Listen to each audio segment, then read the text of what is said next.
Hello, thank you for joining me today.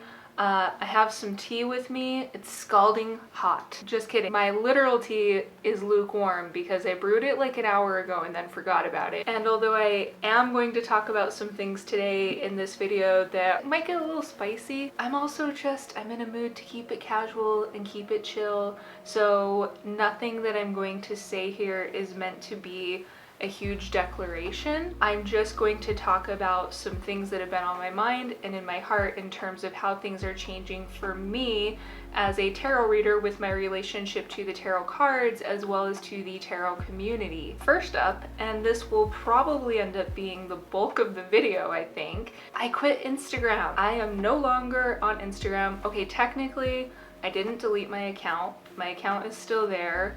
And I'll say right up front that perhaps I will decide to come back to that platform someday in the future. But for now, I have stepped away in a big way from Instagram, and I don't have any plans to return to it with any type of immediacy, if at all. One of the reasons I left Instagram, and this was essentially the final straw, this is not the all-encompassing reason, but if you hang out in the tarot community on Instagram, you, I hope, are aware that there has been a huge problem on that platform for months with scammers.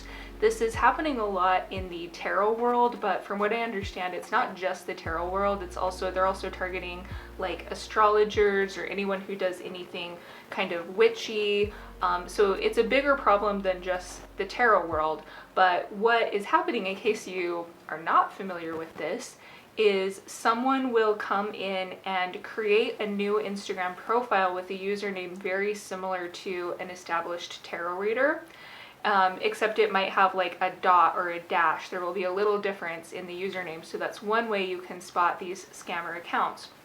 And then they will take the reader's profile picture and all of the recent things you uploaded to your account. So they're essentially creating a shell profile, which if someone just glanced at it, they might think is authentic. They might think it's actually the tarot reader themselves. And then the scammer will reach out to the followers of that tarot reader and DM them and basically say some super sketchy shit like, I've been drawn to you to give you a reading. And then they scam you out of your money. This has happened to almost every tarot reader I know at this point, including me. It has happened to the account that I run for my deck, the Spacious Tarot. The only thing that we as the tarot community, as Instagram users, can actually do about this is to report the profile to Instagram and block the profile.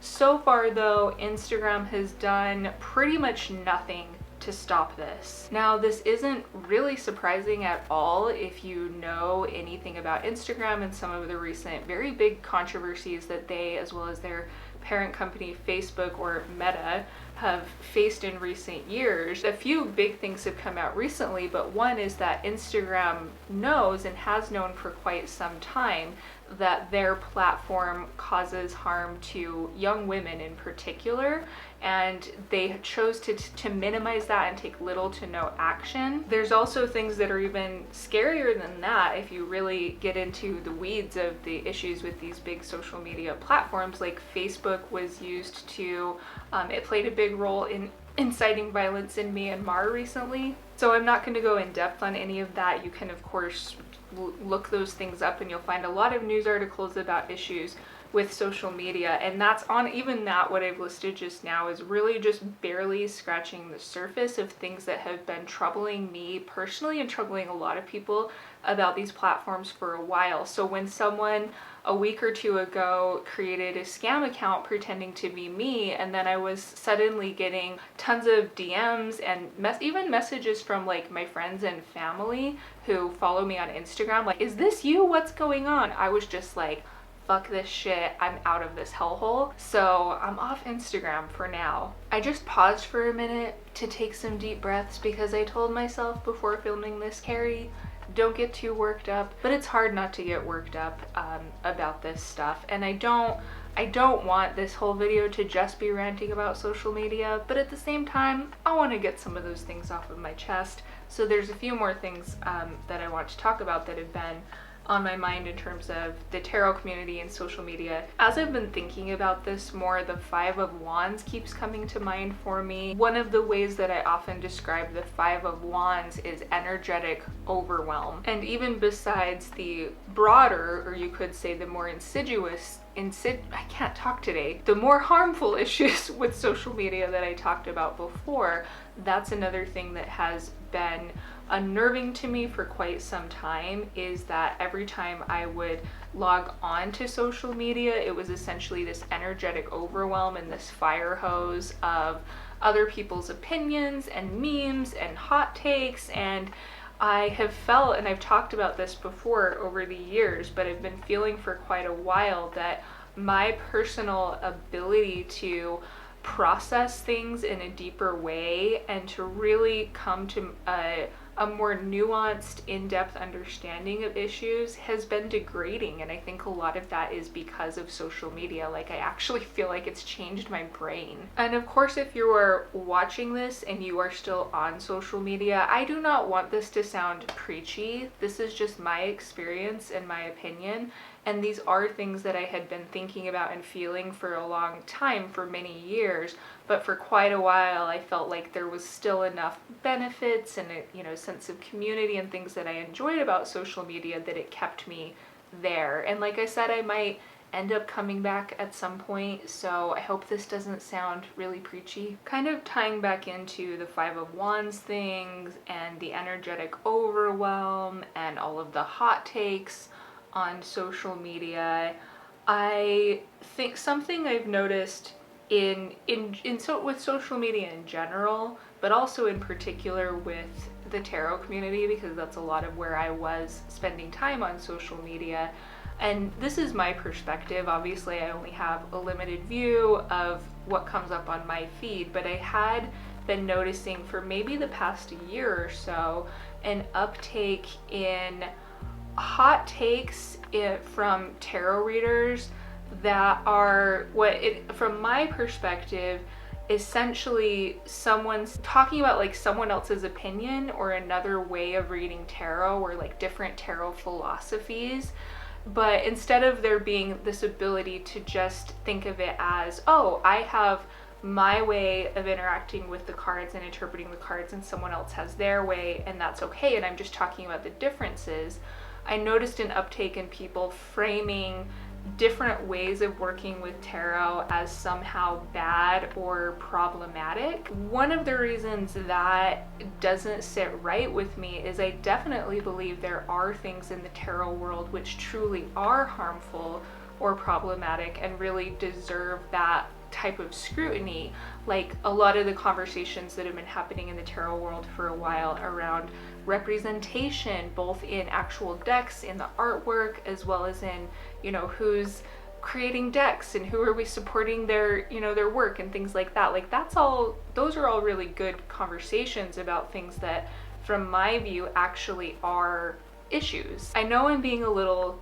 vague and it feels like I'm like subtweeting people, and I don't want to sound that way. So I'm not going to name names, but I will give one particular example because it involves me personally, I think, which is that I had a while ago made a video, I think it was like an Instagram live, where I talked about tender tarot, and I gave some ideas about working with the cards when you're feeling very tender. And one of the things that I talked about in that particular video is that it's okay to give yourself permission to take certain cards out of your deck if you feel like they are going to be really triggering, or if there's something in that card that is just going to activate something within you that you don't want to be activated at that time. I said, feel free, like there's no rules in tarot, take cards out of your deck if you don't want to see them. And then a little while later, somebody made a post saying that it's spiritual bypassing to take cards out of your tarot deck. And I'm not going to go into a huge thing of responding to that, because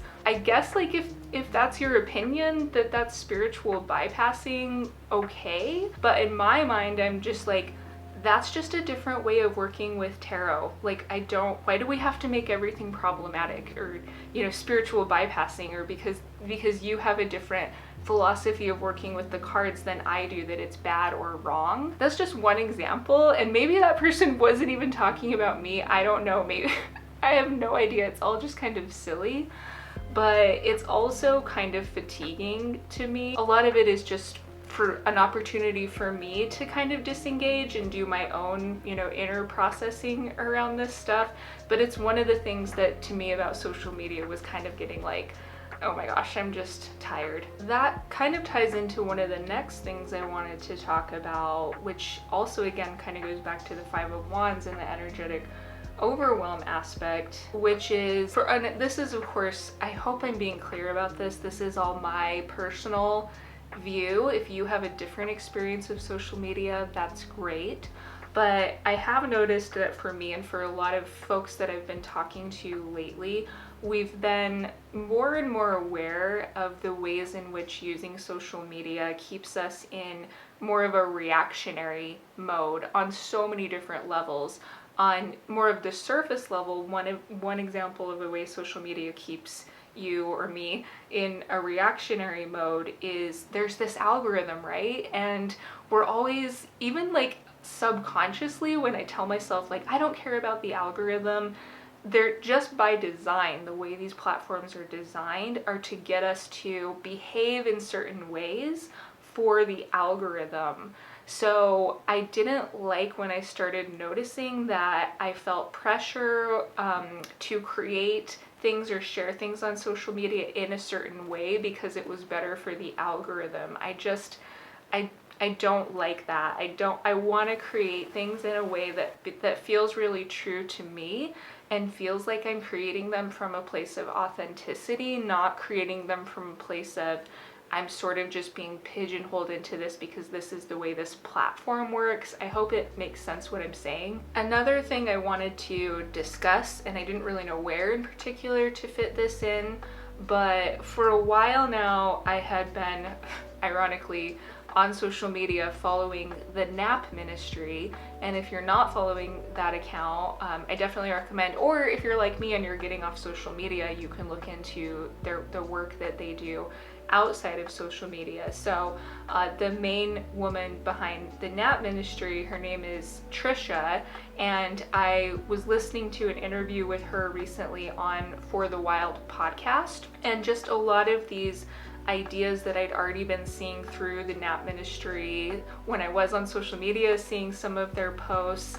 have been very influential to me and very profound. The whole kind of framework of the Nap Ministry is rest as resistance to white supremacy. So she's a Black woman who runs this account, and I think that she has some really, really amazing ideas. Another thing that I particularly like about the Nap Ministry is their work talks a lot about going into things in a very deep way and engaging with these things from a framework of this is a lifetime lesson, like resting, resisting capitalism, unraveling white supremacy. Those are things that are lifelong work. They're not something that just comes about from a quick fix or like reading one hot take on social media. And then another person I wanted to mention whose ideas have been really interesting to me in light of all of these thoughts I've been having about social media is Cal Newport. I think even a few years ago I wrote a blog talking about his ideas of, I think he calls it digital minimalism. So I'm not going to go too in depth on that, but if you are interested, if you're also questioning your relationship with social media, you might find his work interesting as well. I hope that I'm explaining all of this in a way that somewhat makes sense. I feel like it's really hard to put into words what I'm trying to express. But like I said at the beginning of the video, my intent with this video was not to put out any kind of hard and fast, like, these are my thoughts, this is my opinion. I just wanted to talk about some things that have been on my mind. The last thing I want to say for now on this note of quitting Instagram I mentioned a little bit about the Five of Wands, and another card that I keep thinking about in this situation is the Eight of Cups. Something that has been pretty central for me in the ways that I often process the Eight of Cups is that it does have this theme of moving on, sort of going away for something. That's really in line with a lot of the common interpretations you'll see of the Eight of Cups. But I also often find myself emphasizing when this card comes up for me, or even when this card comes up when I'm reading for other people as well, that the Eight of Cups also often has this particular nuance that there's a difference between when we know we need to move away from something or move on from something because that thing is absolutely abundantly and clearly toxic to us, and it's just like, it's irredeemable, it's bad, it's terrible, and there's really a cut and dry awareness within you of like, I need to move on in a different direction. But often the Eight of Cups comes up in those situations where there's still some good in the situation that you're moving away from, which makes that process of moving on feel a lot more bittersweet and complicated because it's not as cut and dry as this thing is terrible, this thing is totally shit, and I just want to get the hell away from it and move on with my life. Because there's still some element often with the Eight of Cups of being able to look at the thing you're moving away from and see the good things that it does hold and see the ways that it's still maybe of value and that you still have like an emotional attachment to it. That's pretty in line for me with how I feel about leaving social media, because even despite everything I've talked about in this video, there's been a lot of good things that I've enjoyed about being on Instagram for as long as I was. And so maybe, like I've already said, maybe someday I'll decide to come back, but for now, that feeling of I need to move on, there's something else I need to move towards,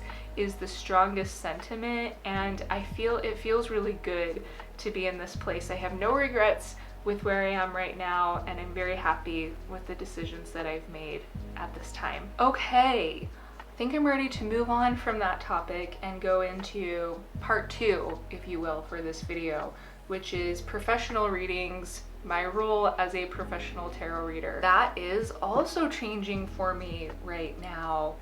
I am on a hiatus from professional readings. I do hope to resume them at some point. I say this all the time, and I really truly mean it. I love my clients.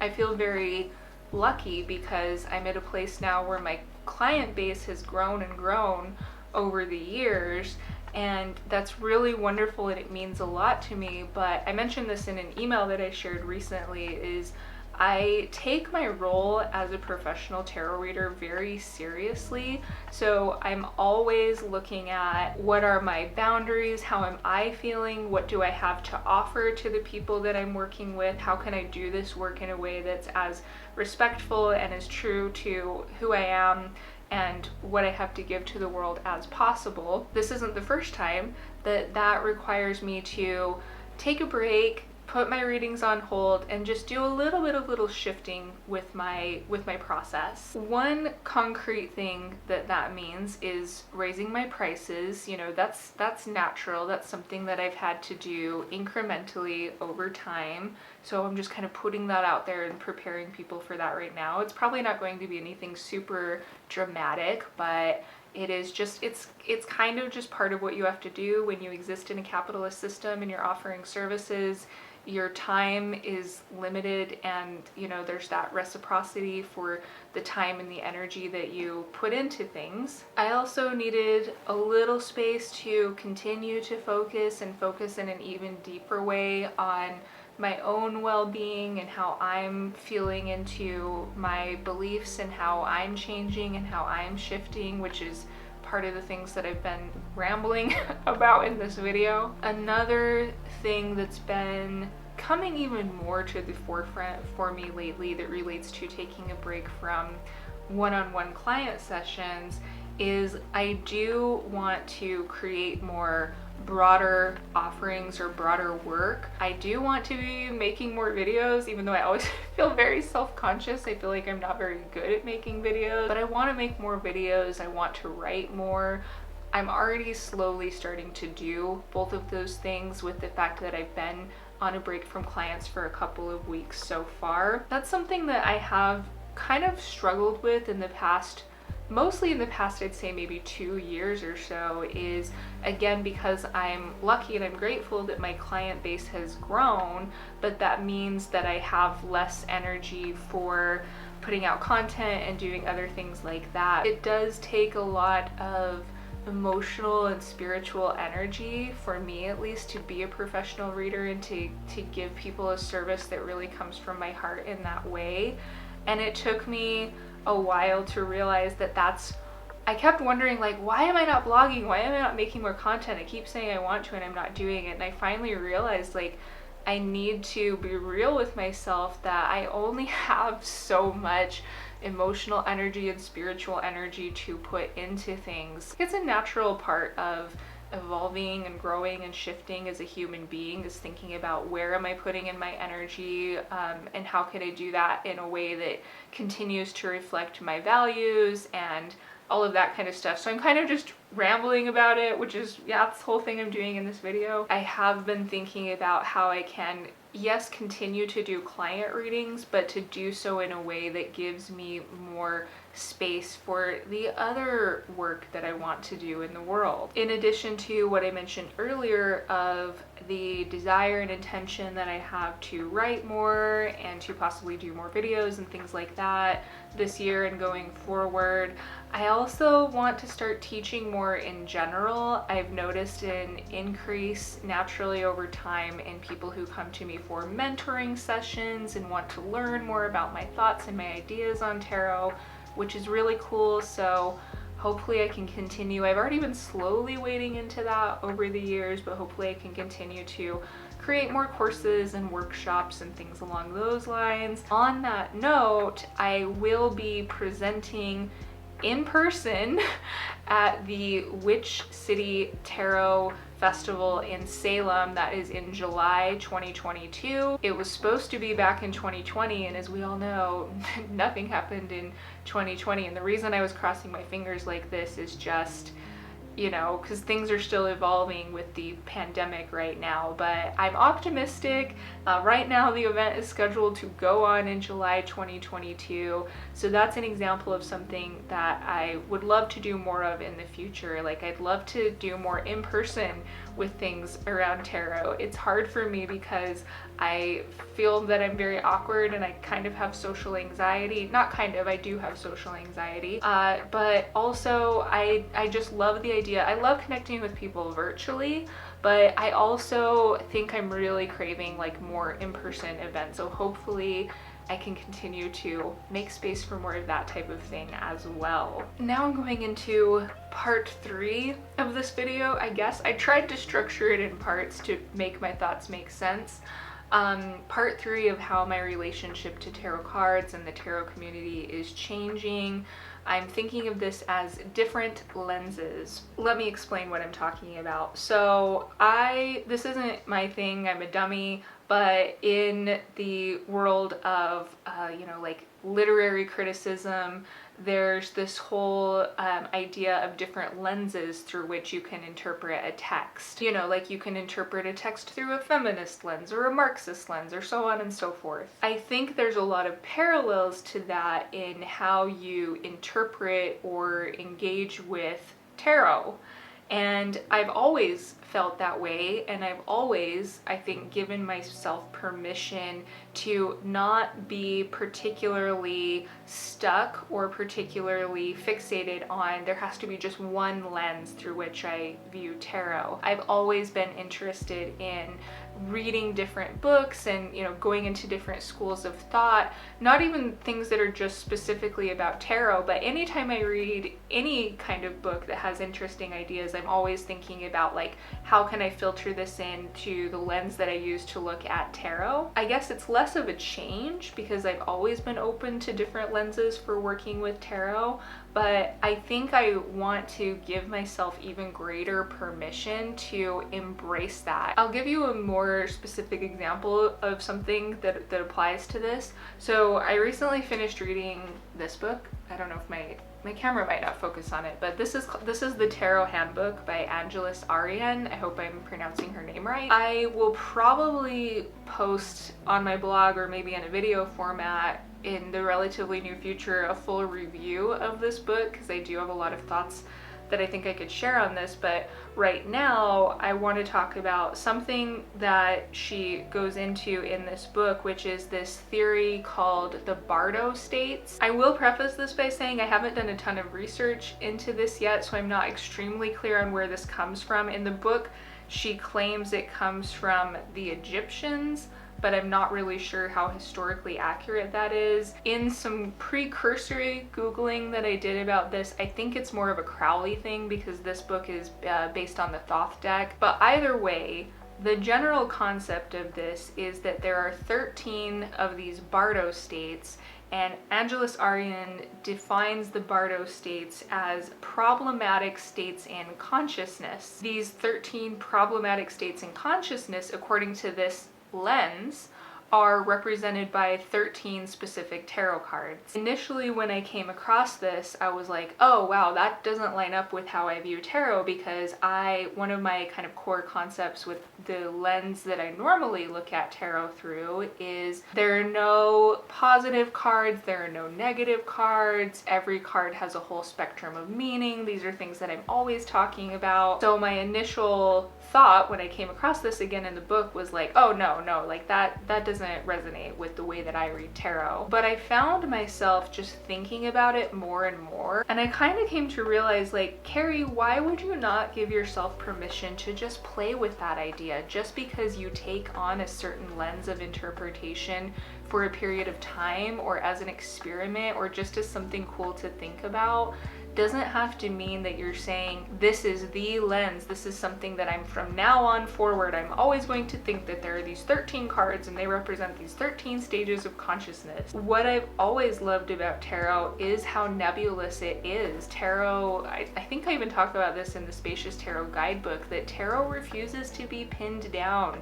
Tarot refuses to be just one thing. So I want to remind myself of that and come back to that place of letting myself play with different lenses, different ways of thinking about the cards, and just being open. There are infinite lenses that we can use to think about tarot. We don't have to just find one and fixate on that forever.